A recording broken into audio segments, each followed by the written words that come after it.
All right, everyone. Mike Pence has now joined the classified documents party. Not hugely surprising. Apparently, in the wake of Joe Biden having been found out to have multiple batches of classified material at his home in Delaware that he wasn't supposed to have, and his lawyers, the red lights go off and they're like, oh shit, now this is going to become a big problem. But somehow nobody gets notified until after the midterm elections, of course. That's coincidence number one. And number two, of course, the fact that they were sitting in there, in some cases, in a goddamn unsecured garage that Hunter Biden was frequenting, that didn't raise any alarm bells with the legacy media. It's perfectly fine. It's apples to oranges to the Mar-a-Lago raid because Orange Man bad. That's really the only cope that you can state. I like how they say that Trump stole classified documents. I'm even seeing the leftoids defending Mike Pence right now.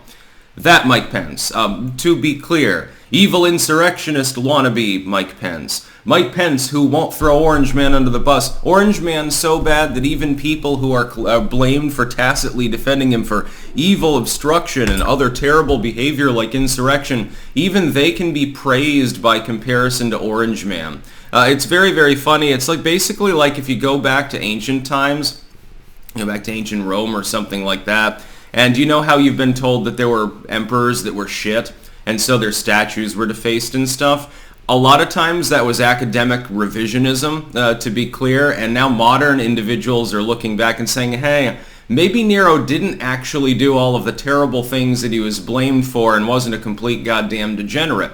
Maybe Caligula wasn't insane. Maybe he was a little bit screwy, but maybe the record keepers didn't like him.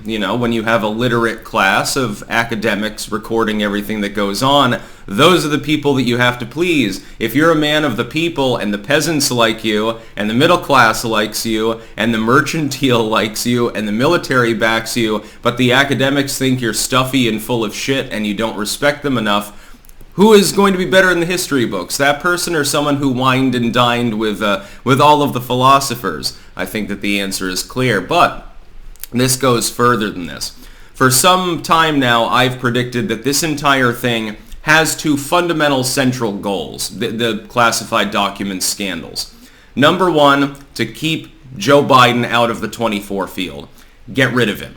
Maybe he gets impeached. Maybe he actually resigns, although they don't have the votes to remove him. Not unless they escalate the situation further. Oh yeah, in Joe Biden's basement, they found 10,000 classified documents. Now we've got a full investigation by the Senate Judiciary going on, or something like that, Senate Intel.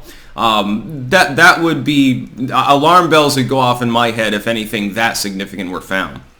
I think they knew that Biden had classified documents. They presumptively knew that Mike Pence had them. Mike Pence certainly knew. He didn't accidentally take things with classified headers home and then say, well, out of an abundance of caution, I had my lawyers check, and we found about a dozen documents at my Indiana home.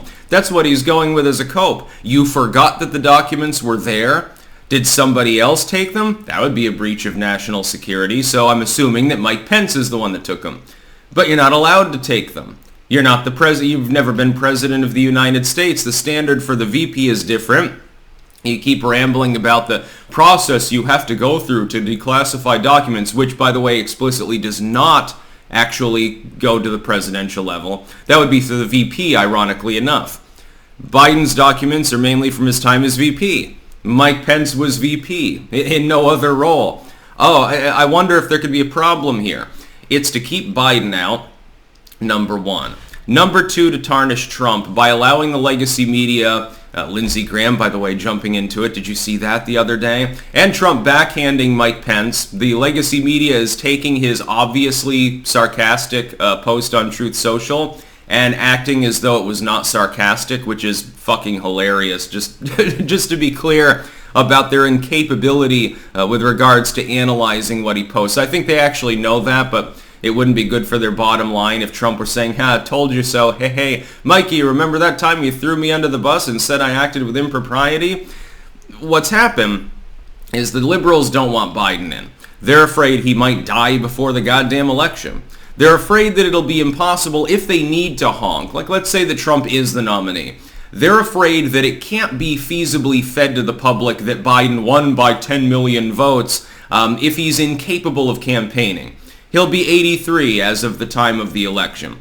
He's not physically fit. He even admits to this. Well, I've got arthritis. Basically I'm all bunged up. They have to dope him up to the eyeballs to get him to dodder around on stage. He's not coherent. He's getting less coherent. His polling is deep in the red. Approval in the direction of the country is still creeping back up towards an all-time high. There is no positive indicator. They're also worried openly about a recession next year. They're worried about literally everything right now. There's no plausible way if Orange Man inexplicably becomes the nominee, and they are still worried, which is why they're still trying to astroturf DeSantis 24. Again, no problem with DeSantis. I don't think he's in on the joke, but there's an awful lot of people who want a messy primary, and I've been saying this now for over a year. That's ultimately their goal.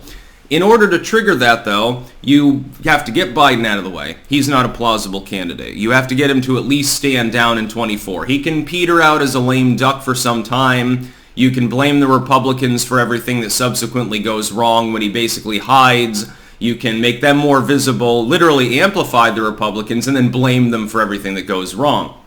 It's a time-honored tradition that the people who are out in Congress always will blame whoever holds the House for especially every economic issue. Well, they obstructed the budget. Oh my God, they forced us to negotiate for an extra month. The sky is falling. Then you use that same scandal to draw a comparison to Trump.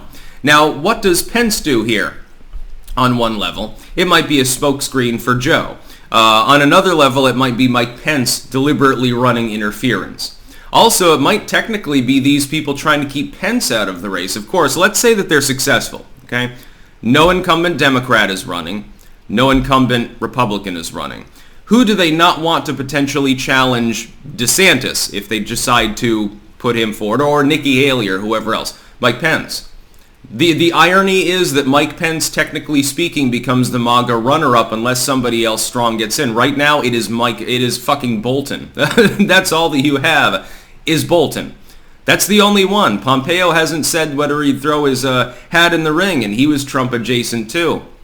And I don't think that they want Pence to be the nominee. I think the Unipartyists would be afraid because they know that he would never be a viable candidate. He clearly couldn't win. So if you're trying to rig in a Democrat, sort of a strong man, a dark horse like Hakeem Jeffries or somebody like that, you at least want him to have an opponent that's plausible.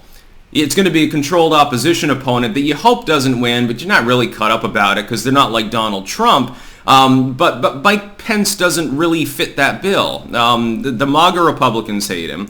The Unipartyists see him as Trump adjacent, especially based on some of his recent comments. He won't get any liberal votes. He doesn't really have, but somehow he would be the heir apparent in that situation unless DeSantis curb stomps him. Well, you got to have a little bit of a primary. The whole point is to have a messy primary, especially because Trump is still going to be in the running. You want to have some fireworks. You want to have some fun, and preferably try to silence Trump as much as possible. He needs to get back on Twitter, etc. And right now, apparently, Devin Nunes claims he's not planning to. I think that's a strategic blunder. In the end, it might be Trump ends up accidentally-ing his whole fucking campaign because he's too stubborn to get off Truth Social, but we'll see what happens over the next year. I think the temptation is there. So yeah, Mike Pence had classified documents too. Much like Joe Biden, he can't recall ever taking them. Yeah, it's a dozen classified documents. They might have been top secret for all we know. Notice that the legacy media is not applying nearly the same scrutiny to Mike Pence or to Joe Biden that they apply to Donald Trump over the same basic issue. The apples to oranges being that Trump's private residence at the Mar-a-Lago had a wall of security and a Secret Service presence. Did Mike Pence's Indiana home, except when he was there, have any Secret Service presence? No.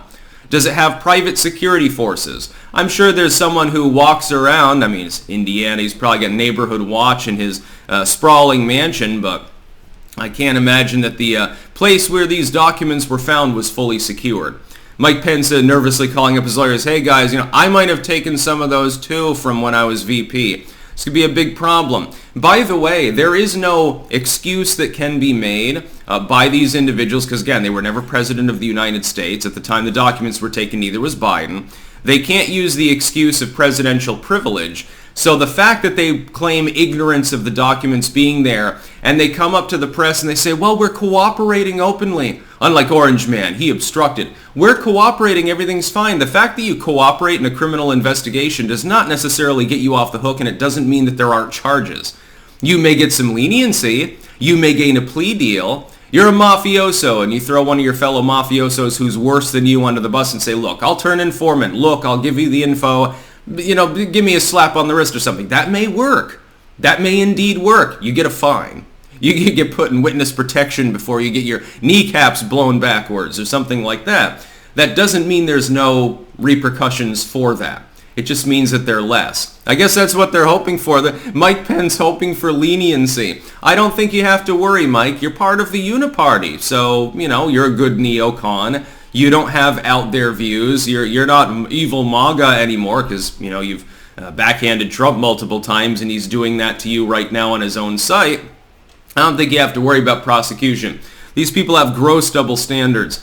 That's about all. Peace out.